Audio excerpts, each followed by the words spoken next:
Hello, what is going on, everyone? We're back today with another episode of Yammy Noob. It is, of course, your boy, your Calamari-in-Chief, your mom's favorite YouTube host, your very own Papa Yam. I'm coming in hot today with a nice juicy list of the best new intermediate bikes for 2024. The intermediate class extends far and wide in every direction imaginable. While the American consumer loves an inordinate expanse of options, I mean, you have seen the cereal aisle at the grocery store, haven't you? The countless motorcycle options for the intermediate motorcyclist may prove to be overwhelming for some. Seriously, the middleweight class, it is stacked. So sit back and relax and let your dad do the hard work for you. Today we're talking about the best new intermediate bikes for 2024. Let's get into it. If you saw our last video, we just launched our new giveaway bike, the Yamaha XSR 900, which is kind of great timing because the XSR 900 is an awesome platform for an intermediate rider who wants a cool neo-retro bike with a spicy 3-cylinder engine. To celebrate our newest giveaway, all purchases made at yammynoob.co will receive 5x entries to win this motorcycle. This promotion is only going on until the 11th, so act quickly, and this bike is going to get given away next month. Head over to yammynoob.co and take advantage of this opportunity. Thanks for bearing with me. Now let's talk about some bikes.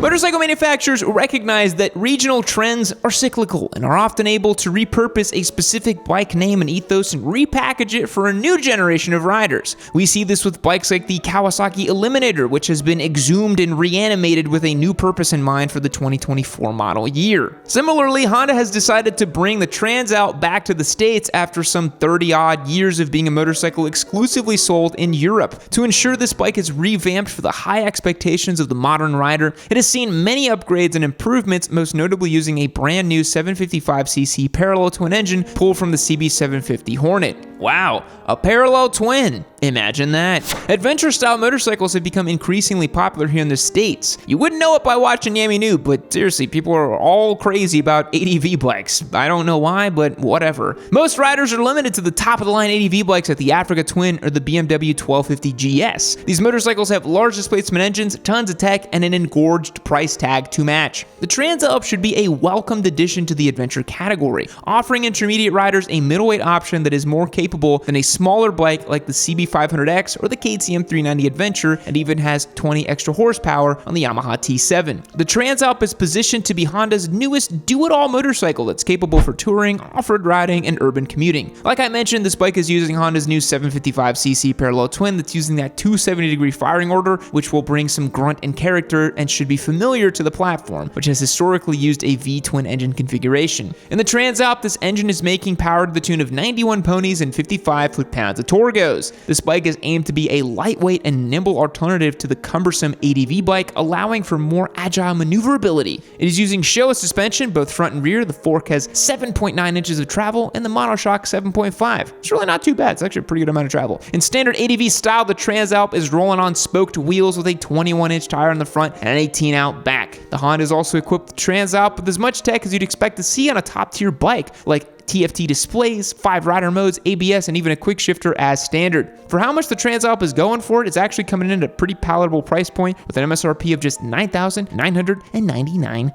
dues. For the last 5 seasons, Triumph has been the sole engine supplier for the Moto2 class and MotoGP. We've had the sonorous sing of triple-cylinder engines. The Moto2 class is now Pedro Acosta leads the way and will probably go into MotoGP himself. But this has led to many upgrades and improvements that have been distilled down to the production bikes as well, so you and I, mere mortals, can have a little something nice for ourselves. For the 2024 model year, intermediate riders will be able to experience these upgrades firsthand in the new and improved Triumph Street Triple 765 lineup. Advancements from their Moto2 engines has led Triumph to implement the following upgrades to the new 765 engine. They began using new pistons with a compression ratio increased all the way to 13.25 to 1. New connecting rods and new valves and camshafts to increase valve lift for improved efficiency during the intake, combustion, and exhaust cycles. The new 765 motorcycles have a modified gearbox with shorter gear ratios for faster acceleration as well. The Street Triple line includes the R, RS, and limited Moto2 edition motorcycles. The R being suited for performance street use, the RS being more catered towards track readiness, and the Moto2 edition being the closest thing you can get to a Moto2 race bike from the factory. After these upgrades, the Street Triple R is making 118 horsepower and 59 foot-pounds of torque, where the RS and Moto2 are making a substantial 128 horsepower. This generation of the Street Triple has a slightly more committed riding position and a wider handlebar. The Moto 2 edition has clip-ons that put the rider in a significantly more aggressive riding position than the other two. The Street Triple R and RS both have fully adjustable Showa forks. The R has Showa monoshock in the back, whereas the RS has been upgraded to an Öhlins unit. This new generation of the Triumph Street Triple is really pushing the boundaries for performance-oriented middleweight bikes. I feel like we really got to get one as a giveaway because these are pretty sweet. The Street Triple R RS and Moto 2 edition cost $9,995, $12,595, and $15,395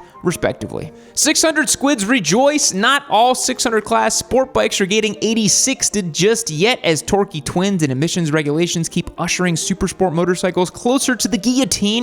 The Kawasaki ZX-6R, which has consistently been praised as one of the all-around best 600 class bikes for street and track use, has not only survived eradication like the cockroach that it is, but has actually received a nice little update for the 2024 model year. The ZX-6R uses the same 636cc 4-cylinder engine as used in previous generations, but has received upgraded cam profiles and a reshaped intake funnel for better low to mid RPM performance, as well as to aid in meeting increasingly strict Euro 5 emission standards. This bike has also been given updated brake rotors and new Pirelli Rosso 4 tires. There have been a few minor cosmetic changes to this motorcycle that the 600 squid with keen perception skills may notice. The ZX-6R has a new windscreen, LED lights, and an updated front cowl that is more stylistically akin to its big brother, the ZX-10R. But what is arguably the most substantial update to Kawasaki's Supersport comes in the form of new tech. The LCD dash and analog tachometer have been replaced with a 4.3-inch TFT display. Since TFTs have become so ubiquitous these days, it is long overdue on the upgrade for this bike. This tech upgrade also provides the 636 with new preset ride modes, including Sport Mode, Road Mode, and Rain Mode. It also comes with a 4th rider mode that allows for custom rider modifications to the traction control and power delivery. The rest of this bike remains fundamentally the same as previous generations, using the same frame, geometry, Showa suspension, and the engine. Those extra 37 cubes in the ZX-6R always made it a more street-friendly supersport race bike compared to the competition, and these new upgrades help remain a contemporary entry in the increasingly advancing market. The ZX-6R has an MSRP of $11,299 without ABS. The ABS model will cost an extra grand, coming in at $12,299. Seriously, $11,299 for this thing is a steal.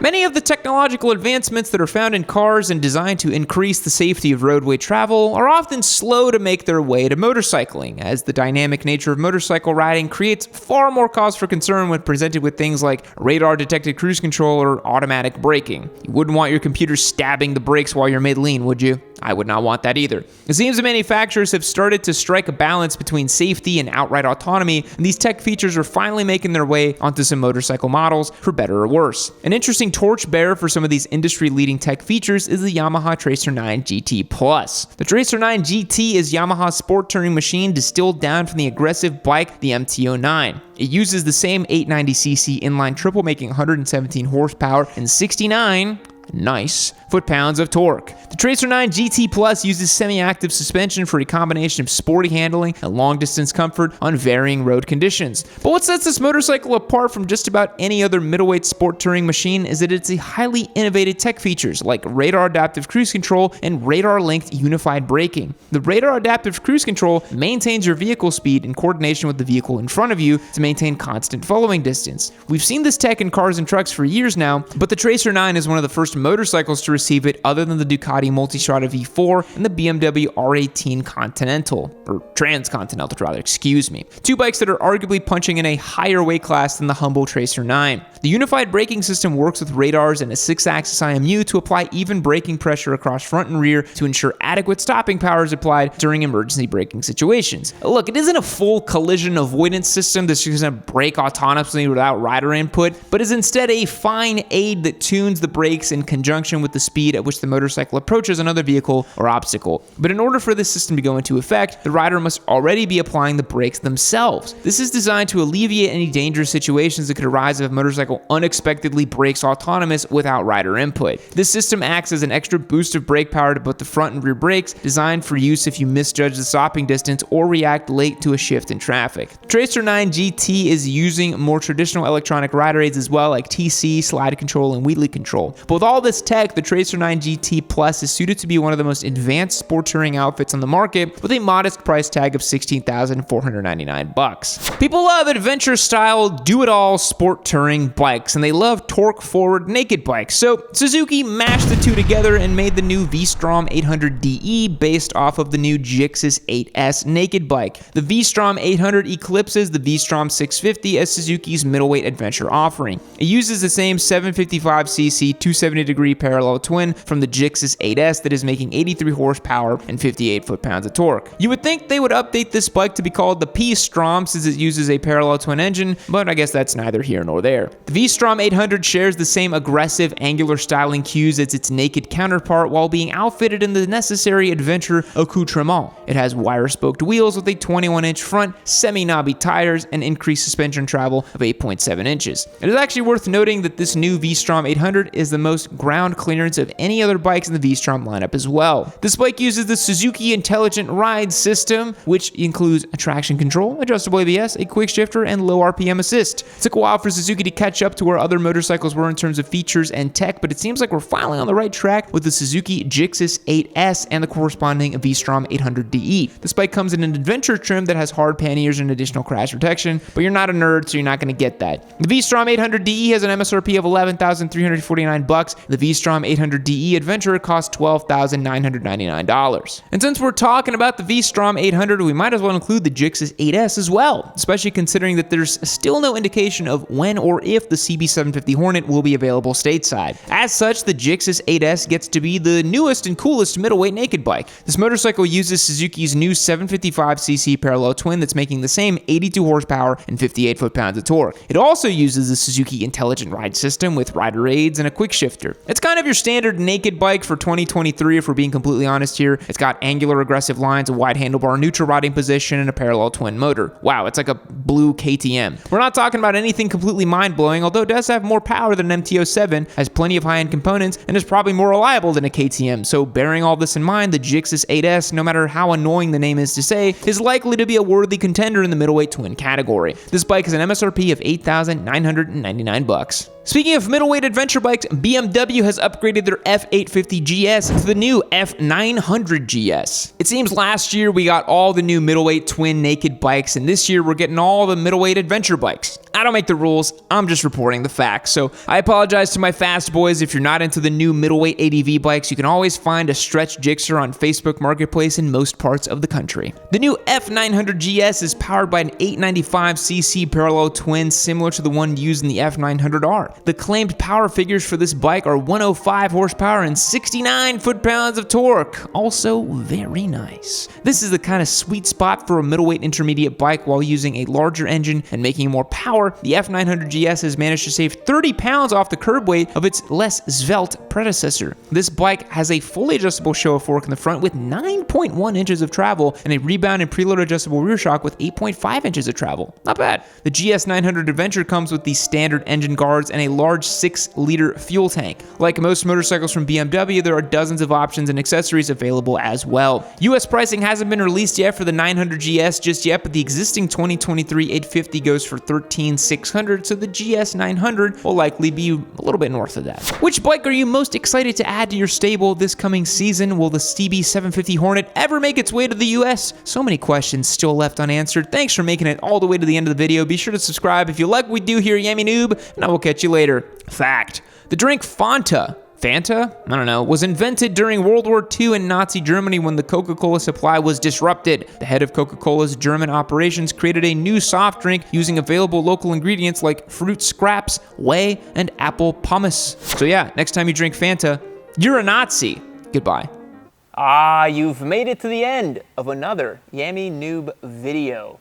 Aren't you just a special little cookie? Aren't you just something so great? Aren't you just, look at you, you're just so freaking cute. Why don't you go ahead and click on the next video? Why don't you go ahead, listen, hey, I'm just kidding around. Hey, listen to me.